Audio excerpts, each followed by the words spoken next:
सुना थी तब 22,000 करोड़ का मामला था।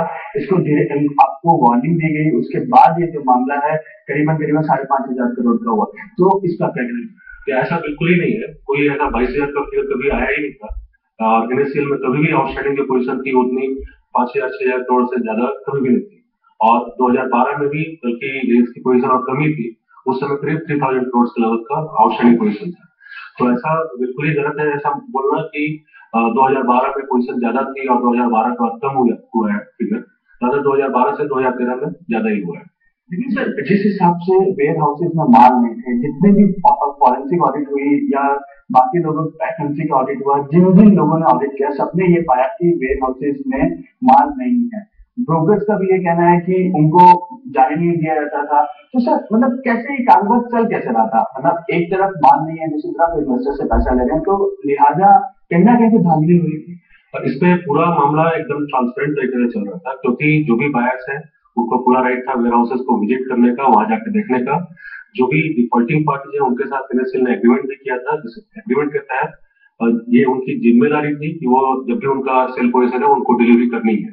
और साथ में ये रिटर्न एग्रीमेंट के साथ पोस्ट डेटेड चेक्स भी दिया हुआ था उन लोगों ने, जिसमें उन्होंने अपने ऊपर पूरी जिम्मेदारी ली थी कि जब भी डिलीवरी की जरूरत होगी, जब भी कोई बायर मांगेगा डिलीवरी, हम लोग डिलीवरी देंगे। और सारे बायर्स या जितने भी इन्वेस्टर्स या मेंबर्स थे उनको भी ये राइट था वेयर हाउसेज विजिट करने का। और पिछले 3-4 साल में कम से कम ऐसे 150-200 इंस्टेंसेज हैं जहाँ पे लोगों ने जाके वेयर हाउसेज को विजिट किया था और उसका वेरीफाई किया था। सर जो आपकी पेरेंट कंपनी है एफटीआई है, उसको कितना या उनके जो बोर्ड ऑफ मेंबर्स हैं इंक्लूडिंग जिग्नेश शाह, जोसेफ नरसी, श्रीकांत जावड़ेकर, इन लोगों को कितना पता था? क्योंकि जब से आप जेल में गए या जब से इंसिडेंस हुआ उनका ये कहना है हम नहीं जानते थे, जो जो हुआ वो कंपनी के एमडी सीईओ ने किया। तो इस पे आप क्या कहना चाहेंगे? जिग्नेश शाह को कितना मालूम था, कब से मालूम था कि इस तरीके का कारोबार चल रहा है? देखिए पूरा जो बिजनेस मॉडल है शुरू से जो स्पॉट एक्सचेंज का ट्रेड हुआ, स्पॉट एक्सचेंज का रेगुलर ऑडिट होता था।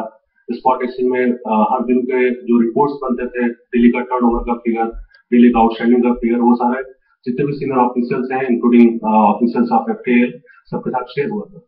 पर अभी ये पूरा मैटर चूंकि इन्वेस्टिगेटिंग एजेंसीज ऑलरेडी इन्वेस्टिगेशन कर रही हैं, तो ये बेटर होगा कि इन्वेस्टिगेटिंग एजेंसीज अगले आने वाले समय में अपना पूरा फाइनल रिपोर्ट सबमिट करें। और मुझे पूरा भरोसा है जो लॉ एजेंसीज हैं, जो गवर्नमेंट की एजेंसीज हैं, जो ऑलरेडी प्रूव कर रही है पूरे मैटर को, वो सही फाइंडिंग करके आपके सामने लाएंगे। क्या जिग्नेश शाह बोरोवर्स से भी मिले हैं? कभी उनकी पर्सनल मीटिंग बोरोवर्स के साथ भी हुई थी? जो डिफॉल्टिंग मेंबर्स हैं, जिनको आप फॉरवर्ड्स के नाम से बोल रहे हैं, वो डिफॉल्टिंग मेंबर से कई बार ऐसा हुआ था कि पर्सनल मीटिंग हुई थी और एफटीएल के ऑफिस में भी हुई थी, एनएसएल के ऑफिस में भी हुई थी, और इसका पूरा इंस्टेंसेस का पूरा डॉक्यूमेंटेशन भी है। कौन कौन से ऐसे बोरोवर्स जिसके साथ जिग्नेश शाह मिले थे?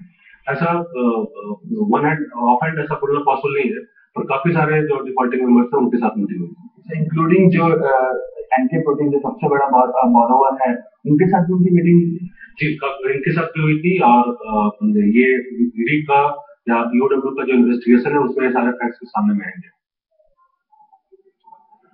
तो यहाँ पर हम ना बताते हुए कि कहीं ना कहीं उनकी बोरोवर से बैठक भी हुई थी और कंपनी का जो एक मॉडल था, बिजनेस मॉडल, वो पहले पूरी तरह से क्लियर था। और इस समय दोनों ही काउंटर्स पर एक बार नजर डाल देते हैं एमसीएक्स और फाइनेंशियल टेक्नोलॉजीज के शेयर पर। यहाँ पर देखें तो दोनों ही शेयर आज एक रेंज में चल रहे हैं फिलहाल।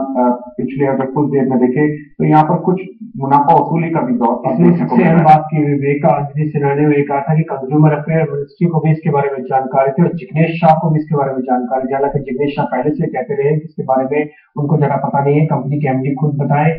लेकिन हैरान करने वाली बात यह है जब जिग्नेश शाह की गिरफ्तारी हुई उसके बाद ही अंजलि सिन्हा को पेश मिली और सबसे पहला जो टीवी इंटरव्यू था आपने देखा न्यूज पे, और उन्होंने